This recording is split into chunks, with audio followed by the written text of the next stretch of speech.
혹시 최근에 출시한 아이오닉 6의 외관을 보신 적이 있으신가요?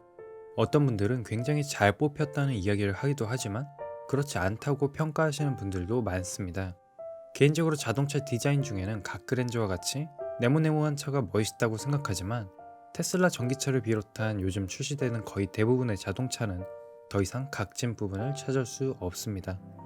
아이오닉 6와 같은 제조사에서 만든 아이오닉 5와 비교를 해보더라도 차량 중량은 겨우 40kg밖에 차이가 나지 않지만 주행거리는 무려 70km가 차이 납니다. 이러한 큰 차이는 과연 어디서 발생하게 되었을까요? 이번 시간에는 두 차량의 전비에 결정적인 영향을 미친 자동차의 공기역학에 대해 한번 알아보겠습니다. 내연기관에서 전기차로의 전환이 이루어지며 자동차의 외관은 눈에 띄게 달라졌습니다. 특히 전면부의 웅장한 그릴과 멋있었던 타이어 스포크의 모습은 온데간데 없이 꽉 막힌 답답한 모습으로 변했죠. 개인의 취향 차이가 있겠지만 저는 거대한 검정색 그릴과 뾰족하고 여백의 미가 느껴지는 타이어 스포크를 선호합니다. 하지만 전기차의 디자인은 달랐습니다. 내가 전기차다 라는 것을 티내고 싶어서 위와 같은 디자인을 한 것일까요? 먼저 기존 내연기관 자동차들의 전면부 그릴은 왜 있었는지부터 알아보겠습니다. 모든 내연기관 자동차들은 엔진룸 안에 끊임없이 연료가 폭발하는 엔진이 장착되어 있습니다. 또한 그 폭발로 인해 엄청난 열이 발생이 되는데 그 열을 빠르게 달리며 마주하는 맞바람으로 냉각합니다. 따라서 전면부 그릴의 크기가 클수록 냉각 성능 또한 우수하죠. 하지만 전기차는 엔진이 존재하지 않습니다. 엔진이 있던 자리에는 모터가 장착되어 있고 모터가 만들어내는 열은 엔진에 비하면 비교할 수 없을 정도로 작아 냉각을 위해 전면부의 거대한 그릴은 더 이상 필요하지 않게 되었습니다. 타이어 커버도 비슷합니다. 기존 차량에서는 제동을 오로지 브레이크로 하기 때문에 굉장히 많은 열이 발생했고 이를 식히기 위해 공기가 드나들 공간이 필요했습니다. 하지만 전기차의 경우 제동을 브레이크만이 담당하지 않습니다. 회생제동이라는 기술을 통해 모터가 전기로 변환하며 함께 제동을 하죠. 따라서 열이 적게 발생해 큰 구멍을 만들 필요가 없어지게 되었습니다. 하지만 의문이 하나 남습니다. 냉각이 필요 없다고 하여도 굳이 막을 필요까지는 있었을까? 냉각을 하기 위한 목적이 아니더라도 그 자체로 디자인적인 요소 중 하나인데 왜 꼭 막아야만 했나 하는 질문을 말이죠. 그 이유는 공기저항 때문에 그렇습니다. 흔히 자동차의 공기역학적인 성능을 이야기할 때 유선형의 디자인이 중요하다고 이야기합니다. 마치 물속을 헤엄치는 물고기의 모습처럼 바람을 가르며 앞으로 나아가기 위함이죠. 이런 모습을 본뜬 자동차 유선형의 디자인의 핵심은 공기의 흐름을 끊지 않고 그대로 흘려보내는 것입니다. 이전의 내연기관 자동차처럼 전면부의 그릴에 구멍이 뚫려 있다면 그릴 내부로 바람이 들어간 바람은 저항이 되어 연비에 악영향을 미치게 되죠.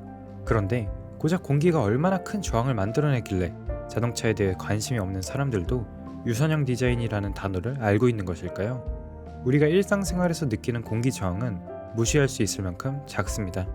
세상에서 가장 빠른 사나이라는 별명을 가진 우사인 볼트의 순간 최대 속력이 기껏해야 시속 40km 정도고 우리는 그보다 느리기에 공기 저항으로 인해 일상생활에 문제가 생기는 경우는 없으나 고속으로 이동하는 자동차의 경우 공기 저항은 더 이상 무시할 수 없습니다. 공기 저항은 크게 두 가지의 항력으로 이루어집니다. 물체 주변부에 발생하는 압력차에 의한 압력 항력과 물체 표면의 마찰로 인한 마찰 항력이죠. 물도 공기와 같은 유체이니 수영장에서 걸어갈 때를 한번 떠올려 보겠습니다. 우리는 앞으로 나아가려 하지만 물의 저항으로 인해 잘 나아갈 수 없습니다. 물과 우리 피부가 직접 접촉하며 만들어진 마찰 항력과 진행 방향 전면부에 형성되는 고압, 그리고 후면부의 저압이 우리의 몸을 뒤쪽으로 당기는 느낌을 만드는 압력 항력이죠. 일반적으로 공기 저항 측면에서 마찰 항력은 무시할 수 있고 대부분의 저항은 압력 항력에 의해 만들어집니다.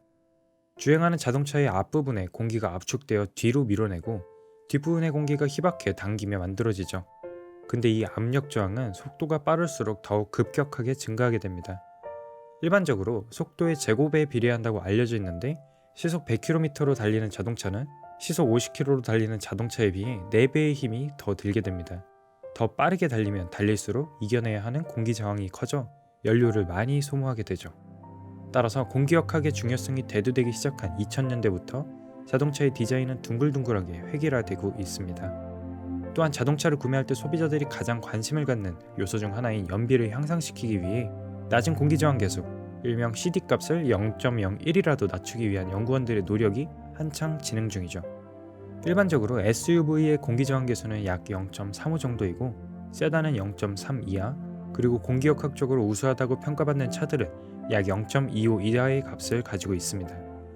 이번에 새롭게 출시한 아이오닉 6의 경우도 국내 자동차 중에 가장 우수한 공기저항 계수인 0.22를 달성했으며 출시 초기 이러한 점이 부각되며 광고를 진행했었죠. 다양한 자동차들을 살펴본 결과 바람과 직접 맞닿는 단면적의 크기가 작을수록 자동차의 형상이 물고기의 몸과 같이 유선형에 가까울수록, 그리고 각진 표면이 없을수록 공기저항은 낮아지는 것을 확인할 수 있습니다.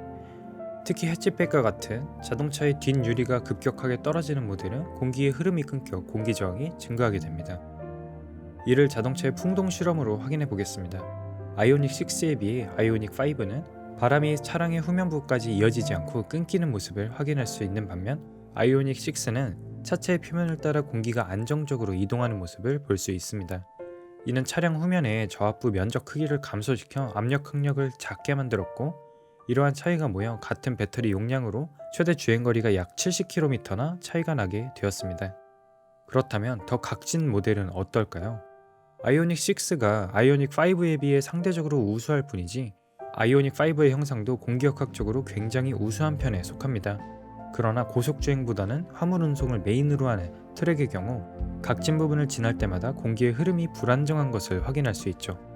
이는 차량의 목적에 따라 다르게 만들어진 결과로서 유선형 설계가 이루어진다면 많은 화물을 실을 수 없을 뿐만 아니라 고속주행을 거의 하지 않는 화물차의 특성상 공기역학적인 설계가 그리 필요하지 않았기 때문입니다. 하지만 각진 디자인이 반드시 공기역학적으로 불리한 것만은 아닙니다. 오히려 공기저항을 낮추기 위해 일부러 각진 디자인을 만들기도 하는데요. 후면 유리가 꺾어지는 SUV의 경우 각진 것을 넘어 뾰족한 디자인을 가진 것을 볼 수 있습니다. 이것의 명칭은 루프 스포일러라 불리며, 스포일러라는 이름에 걸맞게 다운포스를 만들어 차량의 접시력을 향상시키는 동시에 와류를 통해 공기저항을 줄이죠. 그럼 와류는 무엇일까요? 와류는 소용돌이를 뜻합니다. 그림으로 보면 다음과 같은데, 소용돌이는 공기가 쭉 이어지다 갑자기 끊어지는 지점에서 빈 공간으로 말려 들어가며 생기는 현상입니다. 결국 지금까지 이야기한 압력 항력을 만드는 원인 중 하나이기도 하죠. 그러나 이 소용돌이를 적절히 사용하면 오히려 저항을 줄일 수 있습니다. 골프공 위에 작은 돌기들이 나 있는 것과 같은 원리인데, 매끈한 표면은 거대한 소용돌이를 만들지만 거친 표면은 작은 소용돌이를 만드는 대신 거대한 소용돌이의 발생을 막아줍니다. 결국 공기의 흐름은 차량 표면의 돌기들을 거치며 보다 오래 끊어지지 않았고 공기저항을 줄일 수 있게 되었습니다. 현재 출시되는 자동차들의 설계는 정점에 다다랐고 이제는 마이크로 튜닝을 통해 0.001조차 줄이려고 하고 있습니다. 새롭게 출시된 기아 니로의 경우 측면부 형상 변경을 통해 0.002를 줄였다고 하죠. 물론 지금 소개한 것 이외에도 많은 기술들이 지금 이 순간에도 연구원들에 의해 개발이 되고 있습니다. 더 자세한 내용은 영상 설명란에 제 블로그 링크를 걸어둘 테니 한번 구경 오시면 좋을 것 같습니다.